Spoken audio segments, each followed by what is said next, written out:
hubungan antar makhluk hidup itu sangat penting loh. Ayo, kenapa?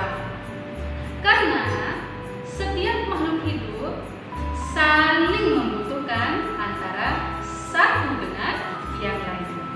Hubungan yang erat antara dua makhluk hidup yang hidup bersama itu dinamakan dengan simbiosis. Apa? Ya, simbiosis. Nah, yang perlu kalian ketahui, adik-adik semua, bahwa simbiosis itu ada banyak macamnya loh. Yang pertama, ada simbiosis mutualisme. Nah, yang kedua, ada namanya simbiosis komensalisme. Dan yang ketiga, ada simbiosis parasitisme. Nah, adik-adik semua, agar kalian lebih paham, semakin pintar, semakin cerdas, yuk kita lihat video yang akan guru tanyakan berikut ini. Simbiosis yang pertama adalah simbiosis mutualisme. Simbiosis mutualisme adalah hubungan yang menguntungkan kedua belah pihak. Contoh yang pertama antara kupu-kupu dan tanaman bunga. Kupu-kupu sangat membutuhkan bunga karena bunga menyediakan nektar sebagai makanan kupu-kupu. Bunga membutuhkan kupu-kupu juga karena gerakan bagian tubuh kupu-kupu dapat mengakibatkan jatuhnya serbuk sari ke atas kepala putik. Serbuk sari adalah alat kelamin jantan pada bunga, sedangkan putik adalah alat kelamin betina. Pertemuan antara serbuk sari dan putik menyebabkan terjadinya penyerbukan.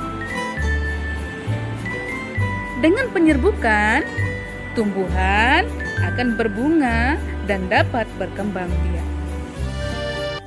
Contoh selanjutnya dari simbiosis mutualisme adalah hubungan antara kerbau dan burung jalak.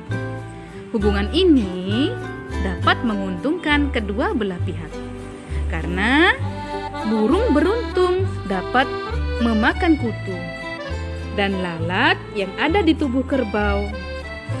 Sedangkan kerbau beruntung karena terbebas dari gangguan kutu dan lalat.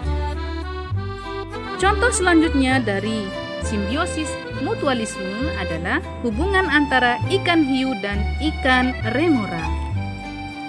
Hubungan keduanya ini adalah hubungan saling menguntungkan. Makanan ikan hiu adalah hewan laut lain. Biasanya sisa-sisa makanannya tertinggal di sela-sela gigi ikan hiu. Nah, ikan remora memakan sisa-sisa makanan itu.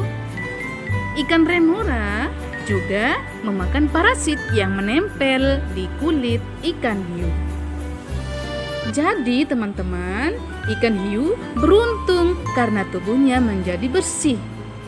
Sementara ikan remora juga beruntung karena mendapat makanan. Simbiosis yang selanjutnya adalah simbiosis komensalisme. Simbiosis komensalisme ini adalah hubungan yang menguntungkan satu pihak saja, sedangkan pihak lain tidak diuntungkan dan tidak juga dirugikan. Contoh yang pertama dari simbiosis komensalisme ini adalah hubungan antara anemon laut dan ikan badut yang terjadi di laut. Anemon laut adalah hewan laut yang tampak seperti tumbuhan bercabang banyak. Ikan badut memanfaatkan tubuh anemon laut sebagai tempat persembunyiannya. Ikan badut dapat segera bersembunyi di antara tubuh anemon laut saat menghindari musuhnya. Ikan badut merasa beruntung karena selamat dari kejaran musuh-musuhnya. Sedangkan anemon laut tidak diuntungkan ataupun dirugikan oleh ikan badut. Contoh selanjutnya dari simbiosis komensalisme adalah hubungan antara tumbuhan paku dan anggrek dengan pohon besar yang banyak terjadi di hutan. Di hutan, berbagai jenis tumbuhan paku dan anggrek hidup menempel di batang pohon. Tumbuhan itu tidak mengambil makanan dari batang pohon. Tumbuhan ini dapat membuat makanan sendiri. Sedangkan tumbuhan paku dan anggrek hanya membutuhkan tempat yang tinggi agar mudah memperoleh cahaya matahari. Oleh karena itu, tumbuhan paku dan anggrek beruntung karena dapat menempel di batang pohon. Sementara itu, pohon sama sekali tidak diuntungkan dan tidak juga dirugikan. Hubungan di antara kedua jenis ini dinamakan dengan simbiosis komensalisme. Satu diuntungkan dan yang satunya lagi tidak diuntungkan ataupun dirugikan.